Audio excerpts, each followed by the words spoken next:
कहते हैं मुद्दई लाख बुरा चाहे तो क्या होता है, वही होता है जो मंजूर खुदा होता है। जी हाँ, वैसा ही इबादत गुजार बंदों के पर्दा कर जाने के बाद उनकी दरगाहों पर लोग अपनी परेशानियों से निजात की आशा लेकर पहुंचते हैं और दुआएं करते हैं और उनके उम्मीदों की झोली भरती भी है।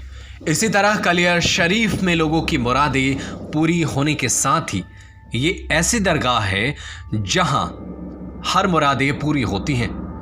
जिन्न और भूत प्रेतों को सरेआम फांसी और एक फकीर जिसके इशारे पर नाचते हैं दुनिया भर के भूत प्रेत और जिन्नात।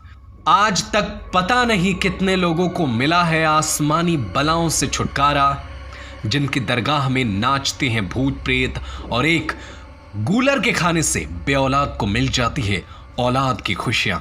जी हाँ, कलियर शरीफ स्थित साबिर पिया साहब की दरगाह में देश ही नहीं विदेशों से भी बड़ी संख्या में जायरीन पहुंचते हैं। माना जाता है कि साबिर की दरगाह में जो भी मन्नत मुरादे लेकर पहुंचते हैं वो उन्हें खाली हाथ नहीं लौटने देते, लेकिन साबिर की दरगाह में भूत प्रेत और जिन्नात आकर दरगाह में पटकियां खाते हैं।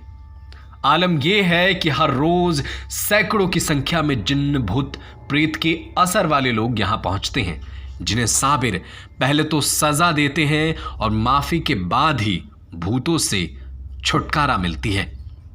बड़ा से बड़ा भूत साबिर की दरगाह में आकर मजबूर हो जाता है। वीडियो में आप देख सकते हैं कि दरगाह में किस तरह से भूत प्रेत असर वाले पटकियां खा रहे हैं। यहाँ ये भी माना जाता है कि दरगाह में लगे पेड़ पर अपनी परेशानी का पर्चा लिख के लगा दें तो साबिर पर्चे पर लिखे मुश्किलों को हल कर देते हैं। साबिर साहब का पूरा नाम हजरत अलाउद्दीन अली अहमद मखदूम साबिर है, जिन्हें दरबार में पहुंचते ही बड़ी सी बड़ी बीमारी जिन्न भूत प्रेत उनके दरबार में घुसने से पहले ही भाग जाते हैं। ये नज़ारा एक दिन का नहीं बल्कि यहाँ ऐसा हर रोज हजारों की संख्या में जायरीन कलियर पहुंचते हैं और अपनी परेशानियों से छुटकारा पाते हैं। इस जगह पर जो भूत प्रेत जिन्नात से बाधित होते हैं उन्हें लोग लेकर आते हैं, लेकिन यहाँ कलियर शरीफ में भूत प्रेत या जिन्नात को एक प्रक्रिया से गुजरना पड़ता है।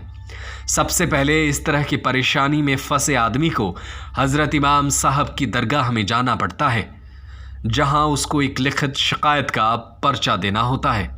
इसके बाद शुरू होता है आसमानी बलाओं का इलाज। यहां से निकलने के बाद दूसरी दरगाह किलकली साहिब की है। वहां सलाम के बाद मरीज को दो नहरों के बीच बनी दरगाह, जिसको नमक वाला पीर के नाम से पुकारा जाता है, वहां जाना पड़ता है। यहां प्रसाद के रूप में नमक, झाड़ू और कोडिया चढ़ाई जाती है, जिसके बाद अगर किसी को कोई एलर्जी या चमड़ी का रोग हो तो तुरंत आराम होता है।